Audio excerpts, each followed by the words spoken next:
Oluganda mbaniriza mu linnya lya Mukama waffe mukulike olugendo lwe muyiseemu okujja olwaleero. Twaniriza mwenna abali ku Zoom, mpozi n'abatwegasseeko ku mulundi guno nga gwe mulundi ogusoose. Banaye mwenna tubaaniriza. Nga bwe tulinda ku bannaffe abakyali mu kkubo nga bajja, tubasabira Mukama abatambuze bulungi okutuuka wano olwaleero, batweyungeko mu kusinza kuno okwaleero. Kale mbasaba mwewombeeke, tusabe Mukama Katonda atugule amatu gaffe, atusobozese okuwulira ebigambo bye tugenda okuwulira olwaleero. Ayi Mukama waffe Katonda omulungi ennyo, gwe ow'ekitiibwa ow'ekisa, tukusaba ebigambo bye tunaawulira wano olwaleero obiteeke ku mitima gyaffe, obiteeke ku mimwa gyaffe, obiteeke mu bikolwa byaffe, bibeere nga bikuweesa ekitiibwa n'okukugulumiza gwe Ayi Katonda. Ebyo byonna tubisaba nga tuyita mu linnya ly'omwana wo omu yekka Yesu Kristo Mukama waffe. Kale abooluganda kambasabe mugolokoke, muyimuke, tutandike okusinza kwaffe okwaleero nga tuyimba oluyimba 220. Kale ejje lya Yesu mugolokoke, oluyimba 220 nga tutandika okusinza kwaffe okwaleero.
linnya lya Kitaffe n'ery'Omwana n'ery'Omwoyo Omutukuvu.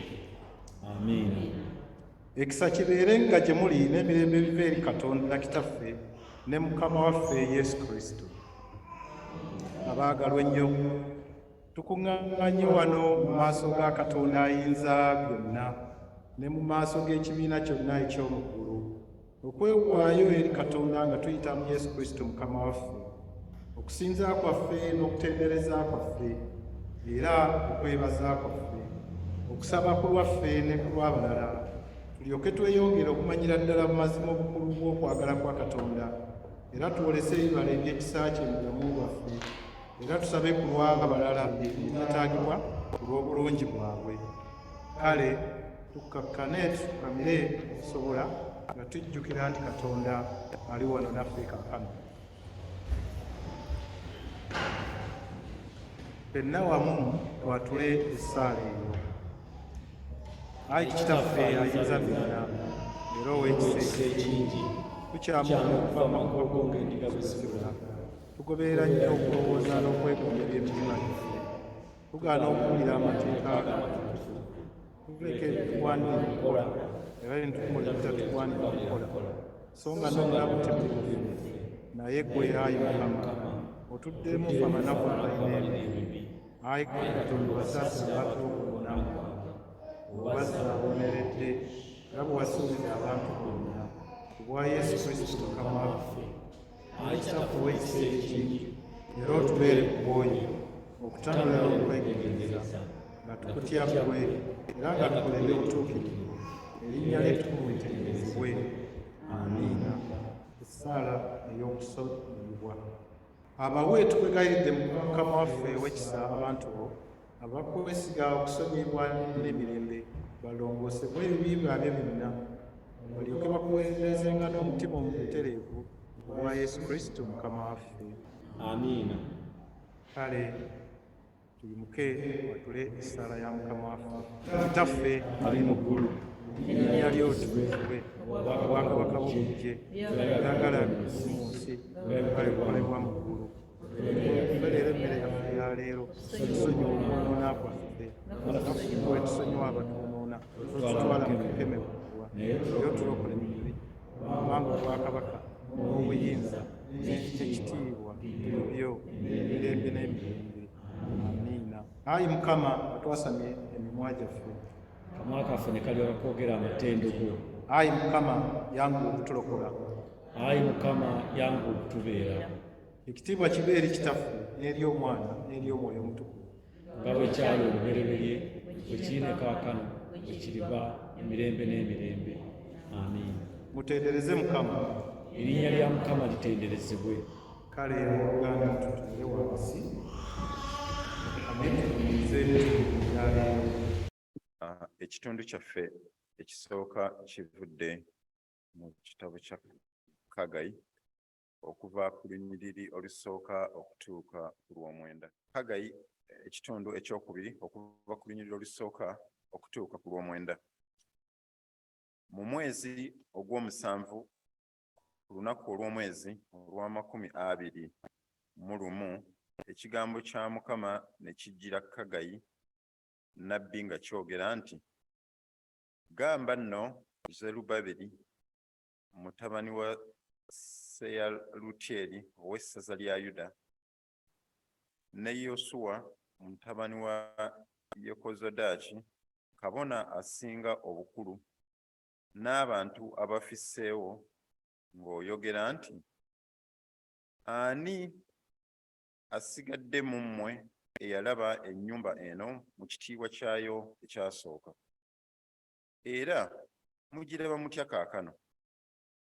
Temugiraba nga teriimuko abuntu mu maaso gammwe?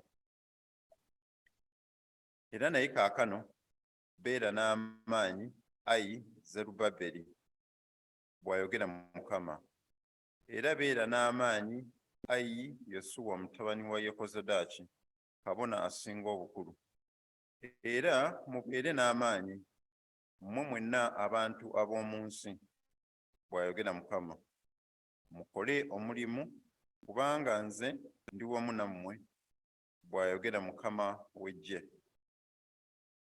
ng'ekigambo bwe kiri kye nalagaana nammwe bwe mwava mu Misiri, omwoyo gwange ne gubeera mu mmwe, temutya. Kubanga bw'ati bw'ayogera Mukama w'Eggye nti ekyasigaddeyo omulundi gumu, ekiseera kitono, nkankanye eggulu n'ensi n'ennyanja n'olukalu. Ndikankanya amawanga gonna, n'ebyo ebyegombebwa amawanga gonna birijja. Era ndijjuza ennyumba eno ekitiibwa, bw'ayogera Mukama w'Eggye. Effeeza yange ne zaabu yange, bw'ayogera Mukama w'Eggye. Ekitiibwa ky'ennyumba eno eky'oluvannyuma kirisinga kiri ekyasooka, bw'ayogera Mukama w'Eggye. Era mu kifo kino mwe ndiwa emirembe, bw'ayogera Mukama w'Eggye. Ekitundu kyaffe ekisooka kikomyawo.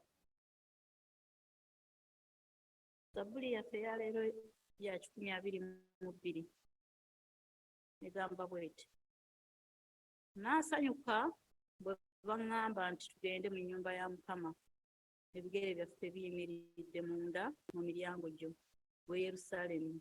Ggwe Yerusaalemi eyazimbibwa okuba ekibuga ekigattiddwa awamu. Ebika bye birinnya by'ebika bya Mukama, okuba obujulirwa eri Isirayiri, okwebazanga erinnya lya Mukama, kubanga baateeka omwo entebe ez'okusalirako omusango, entebe ez'ennyumba ya Dawudi. Musabirenga Yerusaalemi emirembe, baliraba omukisa abakwagala. Emirembe gibeere mu bisenge byo n'omukisa mu mayugo. Olw'abaganda bange ne bannange naayogera kaakano nti emirembe gibeere mu ggwe.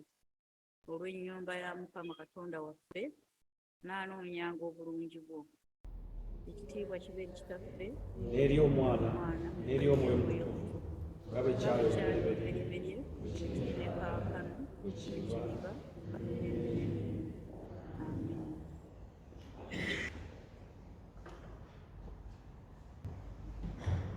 Enjiri nga bwe yawandiikibwa Yokaana, essula 2, 8:18 okutuuka ku 22. Ekitiibwa kibe gy'oli.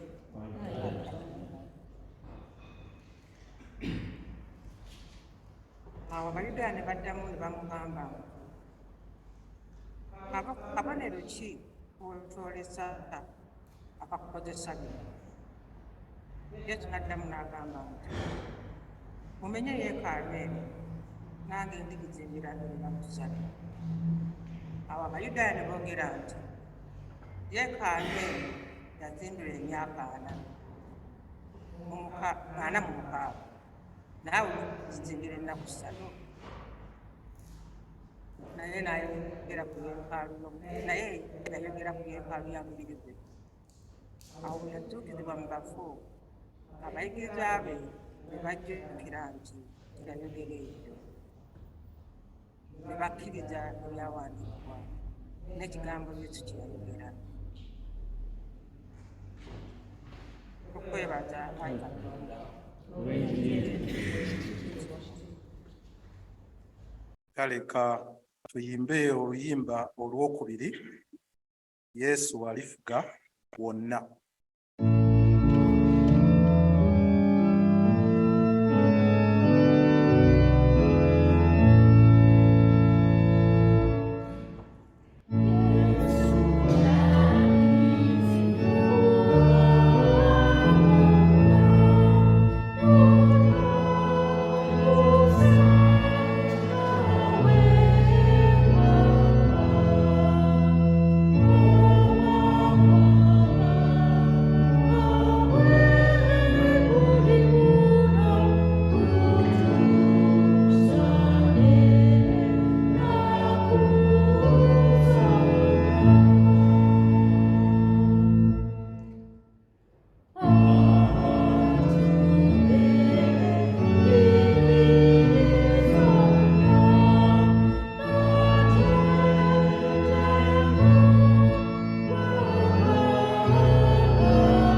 Kale twatule enzikiriza y'abatume.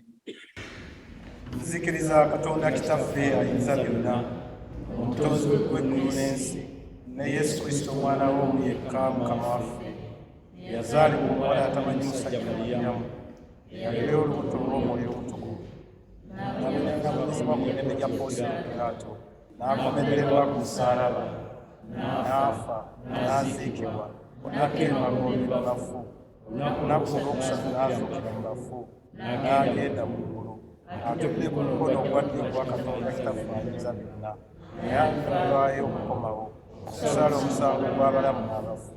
Nzikiriza Omwoyo Omutukuvu n'Ekkanisa empya ey'abantu bonna era ebuna wonna, n'okussa ekimu okw'abatukuvu, n'okusonyiyibwa ebibi, n'okuzuukira kw'abafu, n'obulamu obutaggwaawo.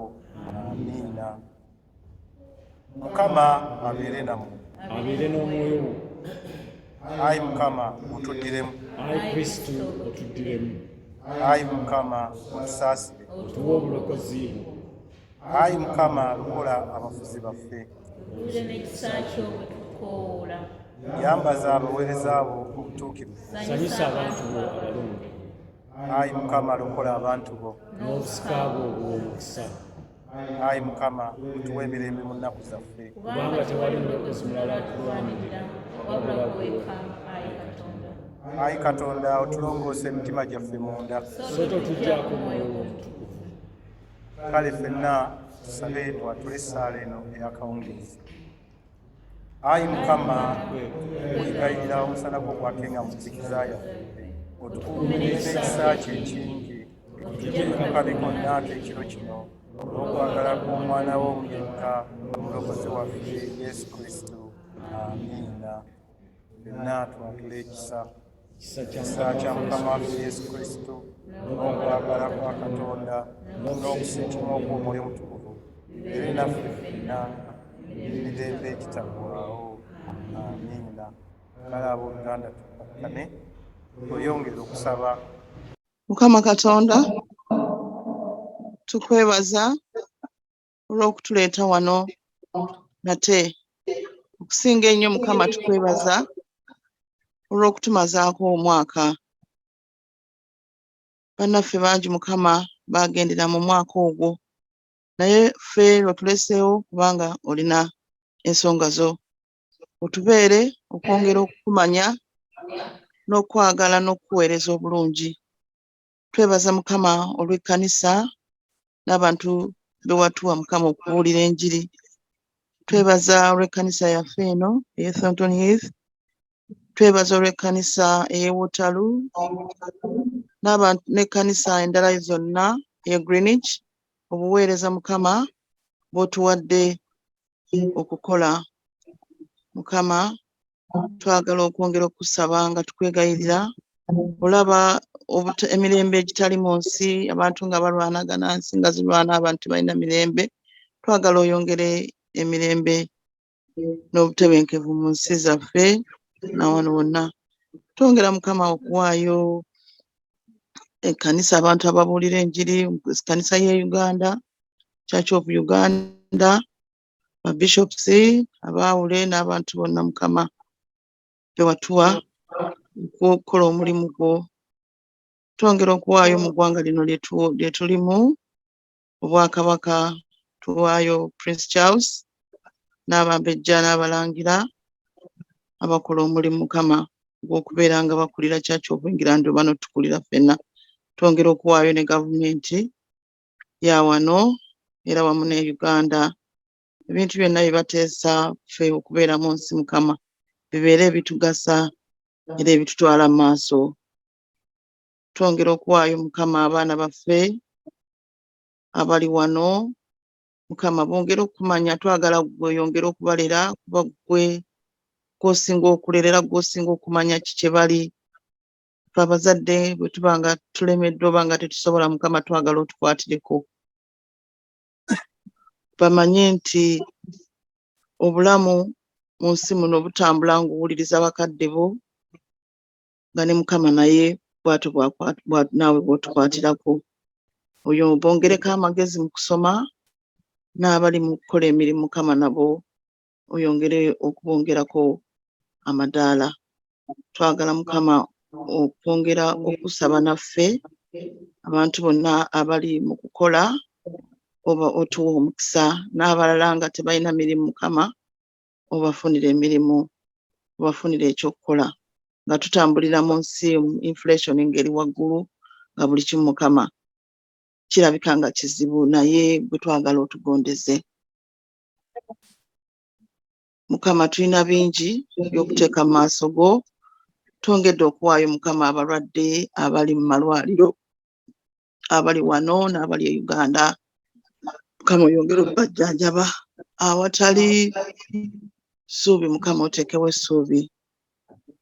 Mukama twagala okuwaayo abantu bonna abafiiriddwa abantu baabwe, abantu bonna abatuvuddeko Mukama oyongere okunyiga ebiwundu n'okusemberera abantu abafiiriddwa.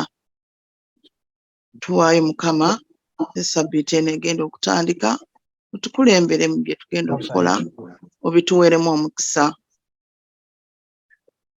Twebaza olw'omulimu gwa Reverend James gwatukozeemu mu kiseera kino ng'omuteekateeka nate okumwongerako ate awalala w'omuteeka. Twebazizza nnyo okutukulembera kwatukulembedde. Twagala Mukama otufunire omwawule mu kiseera kino, omukubiriza nga buli kiseera alanga nti twagala okufuna omuntu anaasoma obwawule, okwongera okutuweereza Mukama omutufunire, kuba ggwe buli kimu gw'oli waggulu waakyo. Mukama bingi bye tulina naye nga tetubitadde mu maaso go, naye ng'olaba tubyetaaga, obituwe kubwa Yesu Kristo Mukama waffe. Amen.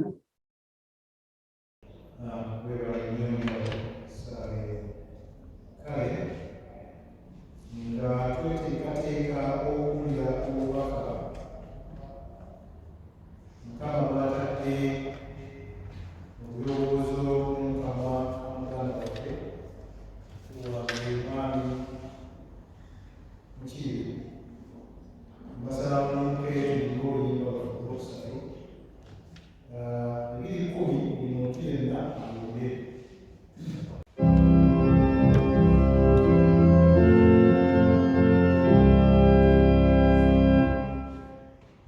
Buli muntu yenna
ennyo y'abannange be mbadde sinalabako.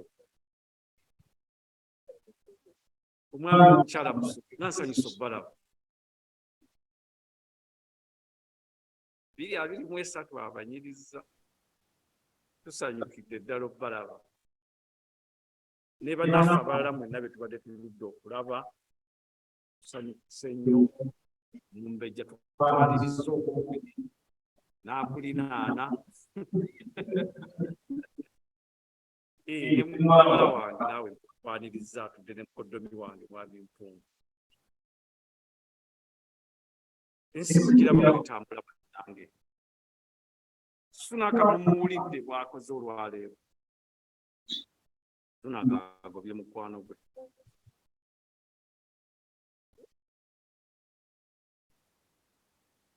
Ebintu bino byetaaga okwegendereza. Bw'obeera mu buvunaanyizibwa n'otabeeraawo ng'okola gwe ky'oyagala. Kuba omukulu oyo bwe baamuteeka mu kulabirira emisolo gyaffe ate teyagisasula. Olaba obuzibu. Alabye ffe nga tusasula emisolo naye ye n'atasasula gigye. Naye no munange ne Kampala bw'ekityo bwe kiri. Abantu ab'obuvunaanyizibwa be wandirowoozezza nti bandikutaasizza ate be bakunyigiriza. Bw'obaloopera ensonga nga batandika kutiisatiisa abaloopa. Gwe tokimanyi nti ffe twakusooka okukozesa nga wakava ku yunivasite ogeza n'otwesimbamu. Kakati n'omukulu ono kye yakola bwe baamuwa obuvunaanyizibwa ye yagamba emisolo tajja gisasula. Naye ng'ate gwe nange tugisasula. Yo weeza mugirabye. Obunyogovu mu bulabe badde obubi. Abaganda bagamba atamanyi mpewo y'emagombe yamma omufu olubugo. N'atamanyi weeza eri waweerwa awo yamma omuntu aw'okusula. Ng'oyagala okumanya obunyogovu obuli wabweru awo, vugaavuga kolaba enguudo engeri gye zazzeemu ebinnya. Temubirabye ebinnya.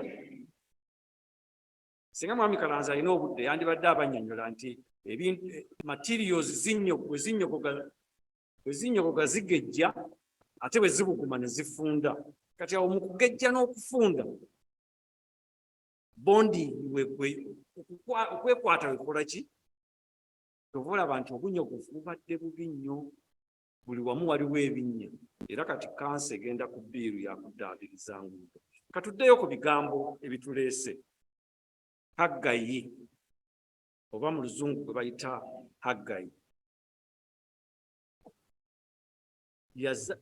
Haggayi kitegeeza omuntu azaaliddwa ku lunaku olw'ekijjulo. Feast mu luzungu. Yazaalibwa ku lunaku olw'ekijjulo. Kwega mu myaka 538 abajuuzi ekyabajuuzi kintawanya okuzza mu Luganda. B'Ebbulaniya. Ate Abaebbulaniya be balu. Kale buli muntu akitegedde. Bakkirizibwa okuva e Babirooni ne bakomawo e Yerusaalemi. Naye nga wayiseewo emyaka 16 mu 536 ne baba nti baali baagala okuzimba yeekaalu ya Solomoni. Naye ng'abalirwana baawo bagiremesa. Tuli ffenna nga baga nti Ekkanisa yeekaalu tetekwa kuddawo. Naye nga wayiseewo emyaka 16 Haggayi ne Zaakaliya Mukama n'abatuma bakunge abantu okuzimba yeekaalu. Ab'e Kampala ennaku zino balina eŋŋombo bagiyita kunga. Kiri kye mulimu mumanyi, nze mbabuuliddeko bubuulizi temubinyingizaamu. Naye Haggayi yakunga abantu bakole ki? Bazimbe yeekaalu. Era mu myaka 4 gyokka yeekaalu yali emaze okuddawo. naye mujjukire nti Nabukaddeneza yeekaalu ya Solomoni eno ye yali akoze eki, yali agisaanyizzaawo. Naye mu bubaka buno Kaggayi bw'aleeta tulaba nga Katonda ayogera eri abo bakaawonawo abaagirabako, abaalaba obulungi obwagirimu. Tuli ffenna katusome tulabe kiki bagamba. Mu mwezi ogw'omusanvu ku lunaku olw'omwezi olw'21 ekigambo kya Mukama ne kijjira mu Kaggayi nnabbi nga kyogera nti, olunaku luno lwe lunaku lwali lusembayo ng'Abebbulaniya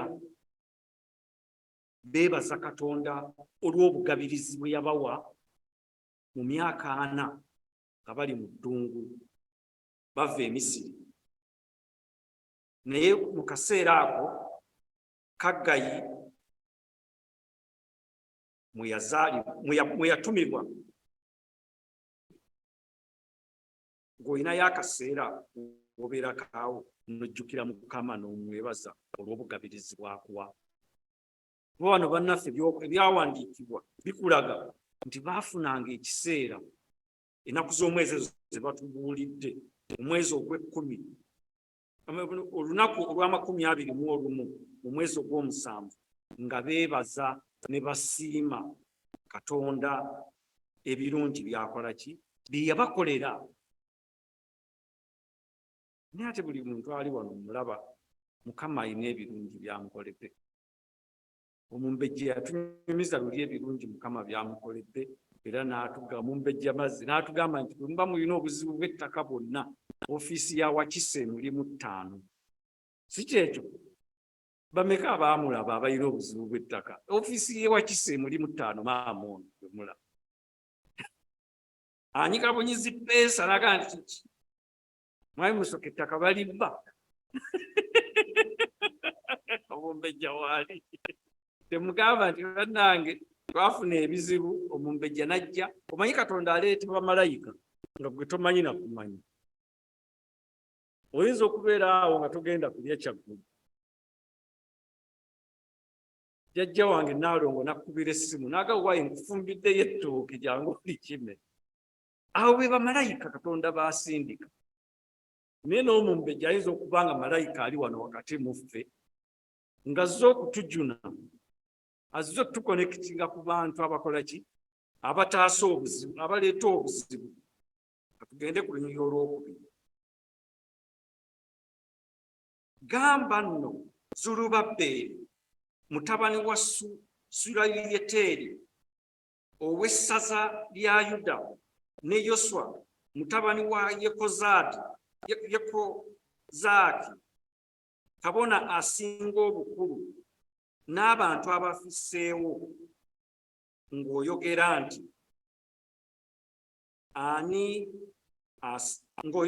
nti ani asigadde mu mmwe eyalaba ennyumba eno? Awo nno abadde ng'alanya. Abamu ku mmwe temwagala kulanya, temwagala kwogera wa gye babazaala, temwagala kwogera ku bajjajjammwe. Abamwogera n'obawulira nga basaba nti nkutula bajjajja abaasookawo. Obakutula gwe senga baabakutula wandibaddewo. Enjiri gye nasembayo okubuulira wano omwaka oguwedde, Nabbi yali akomawo kuddaabiriza malaalo ga bajjajjaabe. Naye wano Abazungu mubalaba abatuleetera eddiini, ebimuli buli Sande babitwalayo. Wasembayo ddi ogendayo. Oliwo bamugamba nti ani akuzaala bannange? Nti nze ndi mu kika kya Yesu. Yesu ekika kye yakitubuulira. Matayo wano n'atubuulira mutabani wa gundi yazaalibwa gundi. Erinnya lyo saaliwulira. Biri wano mu buwandiike si byange. Ono wuuno naye alanyisa n'atubuulira baani basindikira obubaka, batabani baani, bavaawa. Omanyi bali naffe Abadaaki bwe baba batuuma amannya bagamba nti Van Nistelrooy, nti Nistelrooy ow'Evaani.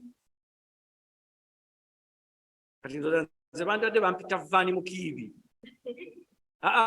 Oba Vaani Bulemeezi, ow'Ebulemeezi.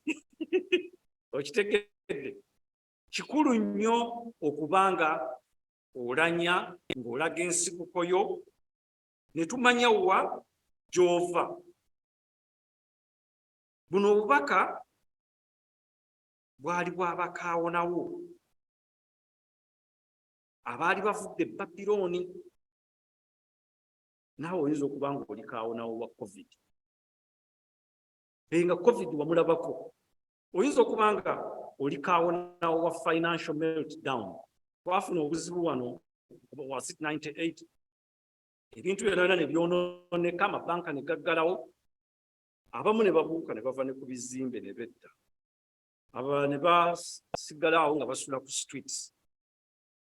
Abagendako e Dubai bagamba nti abantu abaali bakolere, omanye Dubai abantu baayo abasinga abagagga baayo bo tebakola. Abantu abakola babeera ba immigrant workers. Naye mu 2008 financial meltdown, abantu baavuganga amapooshi ne bagaleka mu kapaaka za airport ne basaza tiketi ne baddayo ewaabwe.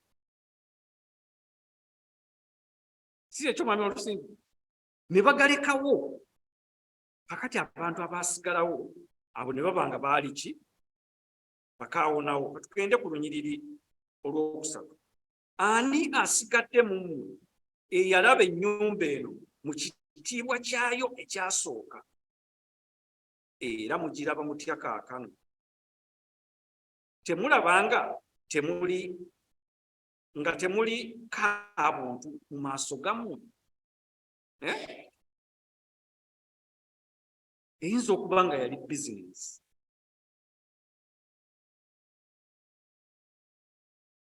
Tuli ffenna. Oyinza okuba ng'oli musomesa oba ng'oli dokita. Okiwulira? N'abantu bwe baba batandika okukola emirimu gino batera okuba abalungi. Omuntu n'abanga akola ekintu nga bwe bamusuubizaamu. Bw'alwawo ng'akikola n'akimanyiira ng'atandika okusuulayo gwa naggamba. Eyo yeekaalu eba teyonoonese, ak'obuntu kaba tekaweddeemu, ng'omuntu eyajjanga okukola emirimu ajja amaze okukongojja omumbejja. Si mazzi naye namaalwa. Najja nga omumbejja namaalwa amuli ku mutwe. Olaba nti yeekaalu aba agyonoonye. Omuntu eyajjanga n'akola emirimu omulungi. Omusawo n'ogenda akuwa eddagala nga yenna akankana bukankanyi, asooka agamba ye bw'atamiraamu takola, mumanyize bwe sinywamu sivuga mmotoka. Olaba yeekaalu bw'ogisaanyaawo.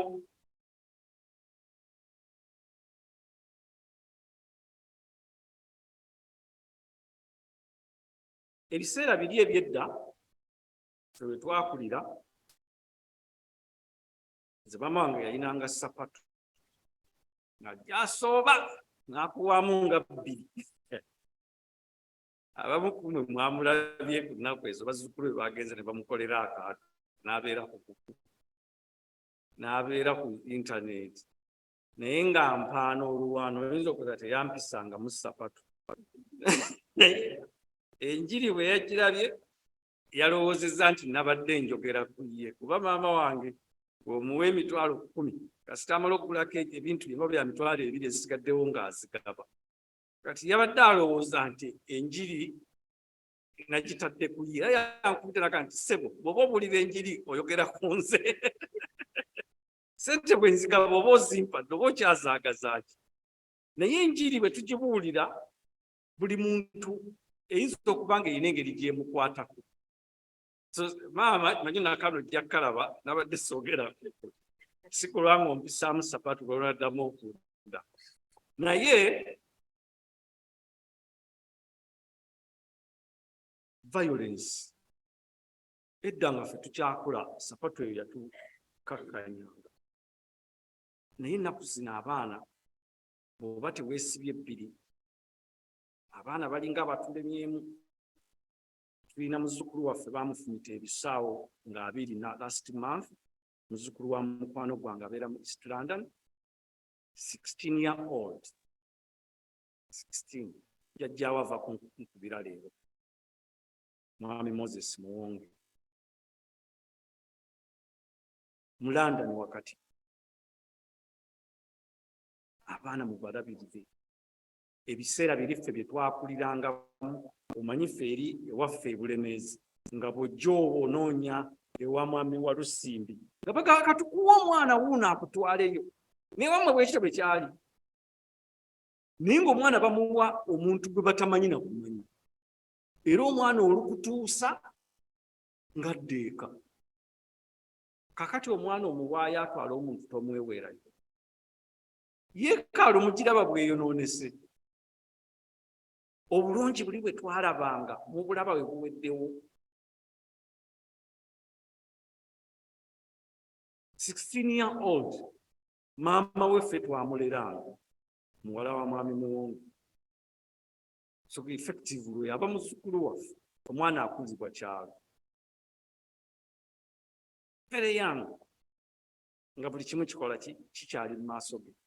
Naye yaliko mu Evening Standard article bakampeereza, naye teyafuna ndowooza kulaala asibwa kati nga omanya amawulire gaba mangi, si gonna nti gasobola okumakinga headline ne tugalaba ku TV zaffe eka. Naye mukuuma abaana kubanga obudde buzibu, olunyiriro olw'okuna lugamba, naye kaakano beera n'amaanyi. Ayi Kenneth Kyobe, beera n'amaanyi. Bw'ayogera Mukama era beera n'amaanyi. Ayi mwami Kalanzi, gwe teekawo erinnya lyonna ly'oyagala. Beera n'amaanyi. Ayi Yoswa, mutabani wa Yezokodaaki, kabona asinga obukulu, era obeere n'amaanyi. Mmwe mwenna abantu ab'omu nsi, bw'ayogera Mukama, mukole omulimu kubanga nze ndi wamu nammwe, bw'ayogera Mukama ow'eggye. Eggye mulimanyi, eggye lijja mu ngeri nnyingi. Oyinza okuba nga olina eggye ligenda okulwanyisa Putin, oyinza okuba nga olina eggye ly'abalooye ligenda okukulwanirira. Nze omanyi nnyumirwa nnyo okulaba ebisolo ebyo bibeera ku TV. Abantu bagamba nti empologoma kyekisolo ekisinga amaanyi mu ttale. Mu butuufu kyekisinga amaanyi mu ttale, naye success rate yaakyo bwe kiba kigoba ebyokulya ndowooza eringa 35%. Bwe kikola wrong timing kisula njala. Naye ate ebisolo ebisinga okubeera ne success rate nga biyigga, mbwa. Mumanyi zino embwa ez'omu nsiko eziseka teziboggola, zibeerawo nga zisekereza, ziba ng'eziseka. Muzimanyi embwa ezo? Si mpisi, ezo empisi zo ate zibba bubbi, tezimanyi kuyigga. Naye waliwo obugwa bubeera butono, bubanga obuliko ebimuli, mujja bulaba bulimu ebitanga. Bunafu nnyo nnyo naye bujja nga 20 bwe businza success rate mu kuyigga. Eggye oliraba kye likola, keeba embogo bugigoba, obukoowa nga budda emabega, buno obulina amaanyi ng'ate budda mu maaso paka lwekoowa. Ly'eggye, bw'obeera n'eggye obuwanguzi bubeerawo. Embogo zirwana embogo bwe ziba nga 3-5, empologoma tezisembera. Eggye era embogo emu bwe baba nga empologoma zigikutte, ejje ne limala lijja ery'embogo zisitula busitu ziti nga zikasuka mu bbanga kuba ziba ziruma eno nga nayo bagisitula. Kyekikulu ky'ejje. Katonda agambye nti Katonda ow'ejje beera n'amaanyi, ojja kuwangula abalabe bo. Mukama Katonda ali mabegawo, ali mabega wa buwanguzi bwo. Beera n'amaanyi ozimbe yeekaalu,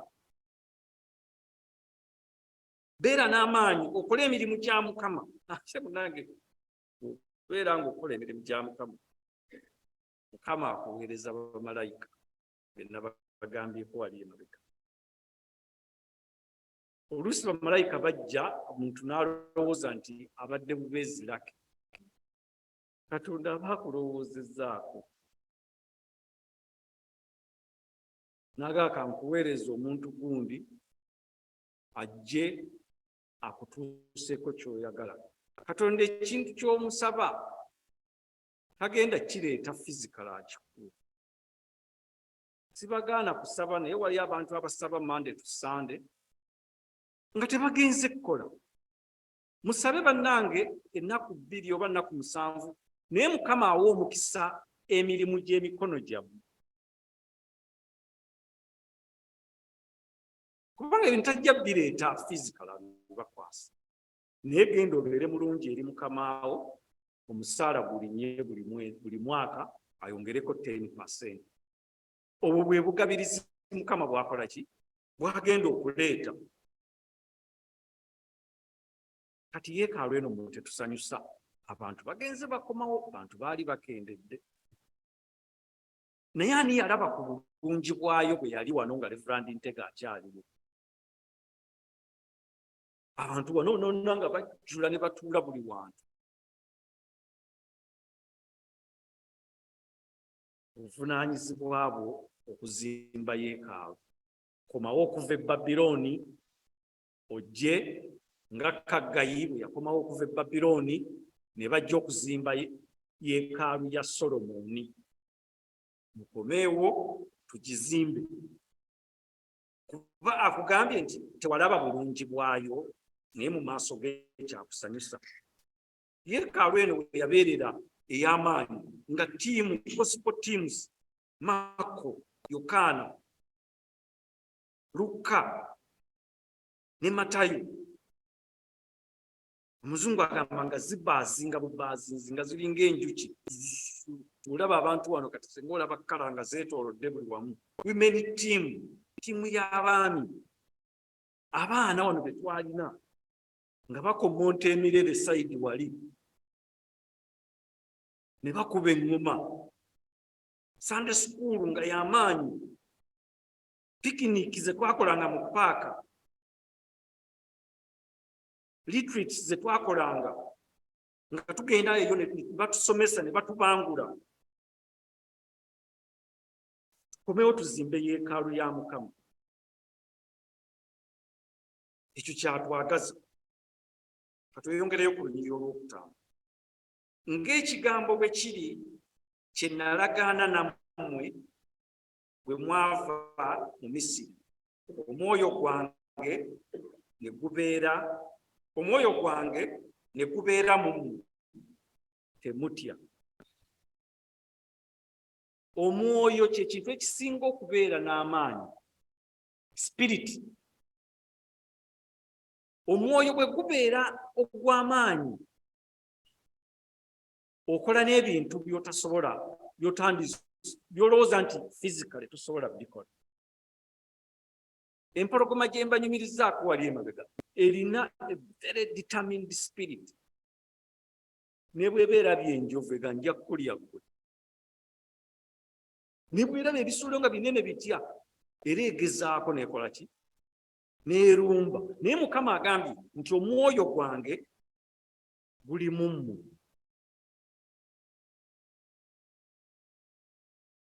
Omwoyo temugulinda Mukama gy'agubatuuseeko. Omwoyo Mukama yagubateekamu dda. Mugukozese muzimbe bye muzimba. Muzimbe yeekaalu, muzimbe amaka, muzimbe buli kintu kyonna kye musobola. Muzimbe careers. kubanga omwoyo yakukola ki? Yagututeekamu nnyo, yagututeekamu dda. Omwoyo ye drive mu Luzungu ndoza kye twandiyise.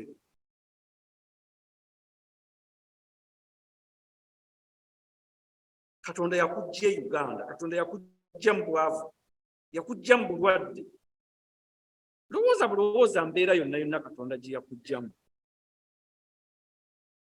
Kubanga omwoyo gwe yagukuteekamu.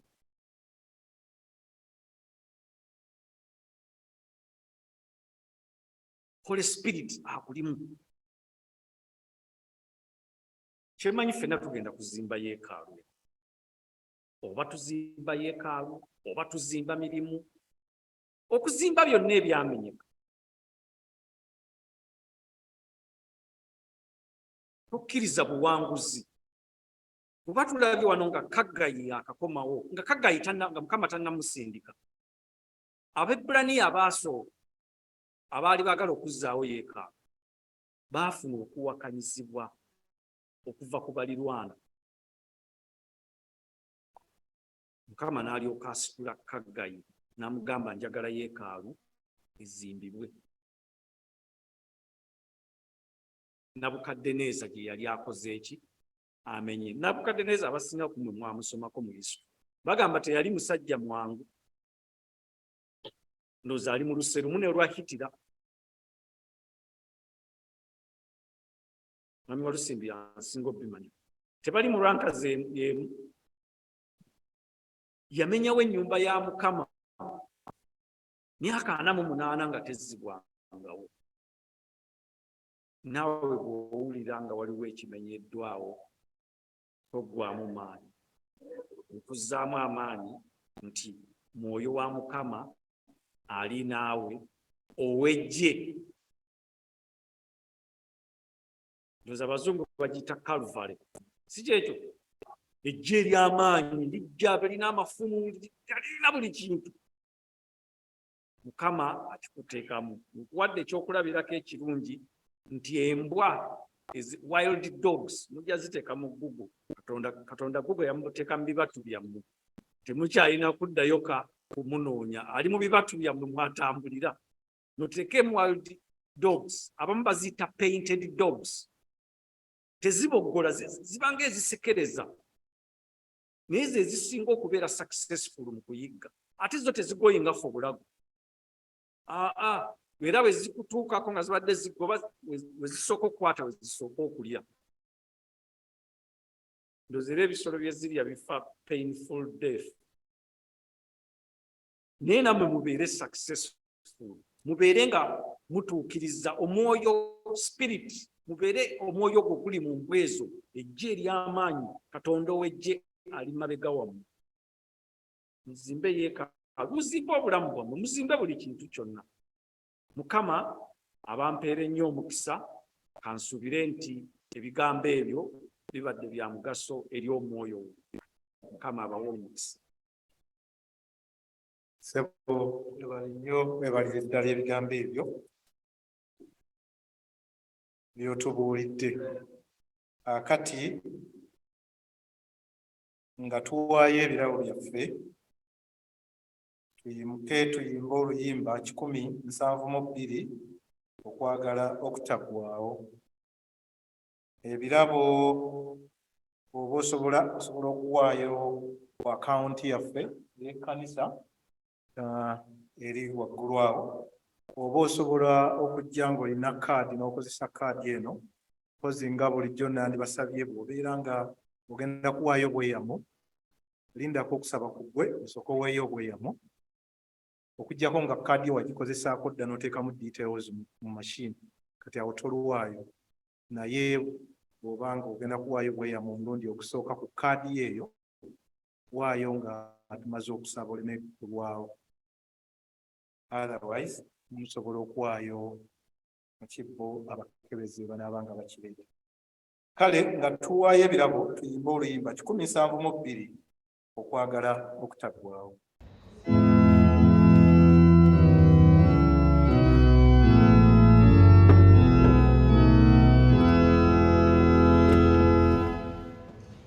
Oh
Kale abooluganda kambasabe tukakkaneko tutuule tuwulireyo ebigambo bitonotono okuva ew'omukubiriza w'Abakristaayo.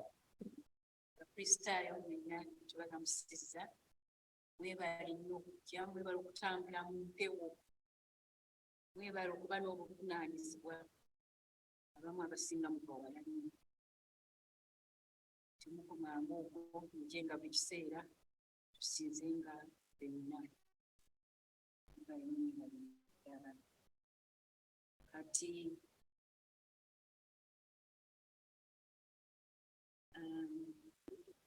waliwo abagenyi. Mwami Enkungu, ningeddaawo omugenyi twanjudde ewaatulungu. Tusanyuse nnyo okulaba Catherine. Tunaakulabanga essanyu ezinaddiriranga, tunaabeeranga n'okusaba, era ndowooza n'otuulanga awo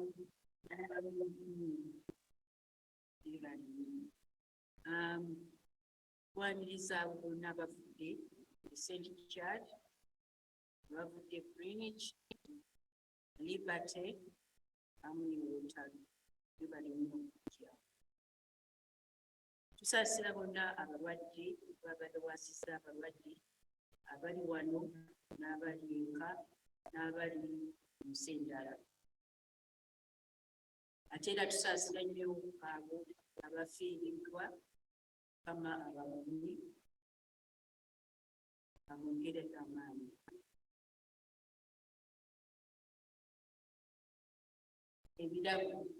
Ebirabo bya Desemba, ebirabo byali pawundi 66 pensi 17. Obweyamo bwali pawundi 285. Bibali nnyo mwebali ddala.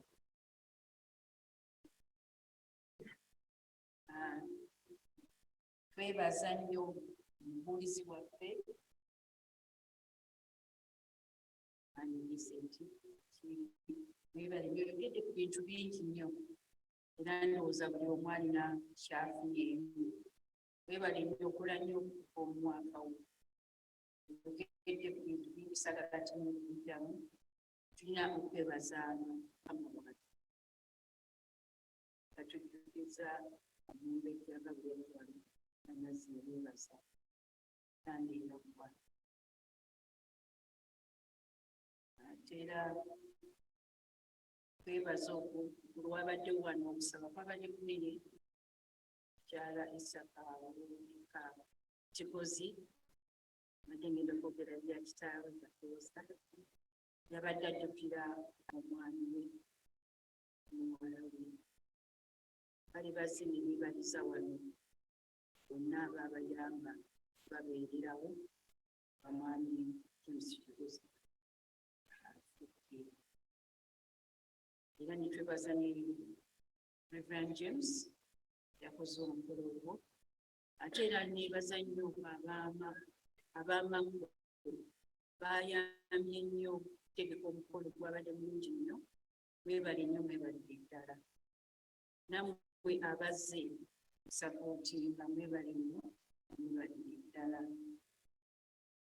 Ate era twebaza n'assistant Omubuulizi Engineer William Sekubunga, mwebale ddala. Tusiima nnyo bye mukola. Ate ne twebaza bannange n'eggwaya, mwebale okuyimba obulungi ennyo bwe butyo. Mwami Kyobe, mwebale kubaita ttaka, ate nkwebaza mwebale okuleeta abaana mu Kkanisa. Ate ne twebaza ne organisiti waffe Mwami Kyeruni, mwebale ddala. Kaseerabira mwami William Kalanzi awamu ne mwami Kafeero, mwebale kubeera by'omeero abantu ne basobola okulaba ekigenda mu maaso. Ababa tebasobodde nga balwadde kubanga batambudde nga bali mu nsi endala. Tusiima omulimu omukola. Era ne mwami Kafeero twebaza oba Sunday School okugiyimirizaawo. ddala kati twebaza nnyo makko be baweereza wali nabo wano tujagenda gabuli kujja abanaddako okuweereza omwezi ogujja February 19 bajja kubeera Matanda balimu nga sinaba kwerabira omwami Musoke n'omukyala Musoke ababe batasi mwebale okuyiikira okujjanga okusaba naffe bannange Mukama abatambuze bulungi nga tumaze okufuna ekyokulya ndiye bulungi wiiki ebatandikire bulungi mubeere balamu mwerabirire batugambye ku violence y'abavubuka ne bannange nkolamu mental health abavubuka bangi abalina ebizibu naye oluusi biva ku bazadde tuyinza okuba nga munenya baana bokka naye omwana gwotuula naye akugamba oluusi bazadde oluusi mikwano abazadde bakola nnyo batukola nnyo ne tubeerabira abaana ne bafuna emikwano oluusi egitali mituufu kale abalina bannanga abaana mulina okufuna omukwano n'abaana mulina okufuna ekiseera mu ngeri nga nabo mumanye wiiki egenze etya tukimubasingaani nange olunaku lw'abakyala 19 Maachi tujja kuba nga tuserebratinga bimenyezebwa obuti ali mwenna mukibwa era tubasaba mwenna mwenyigire kutegeka omukulu mwebalire ddala okumpuliriza mabugiriza kale nga tufundikira okusinza kwaffe okwaleero tuyimuke tuyimbe oluyimba 16 Yesu ye yava mu ggulu Yesu ye yava mu ggulu 16 nga tumaliriza okusinza kwaffe okwaleero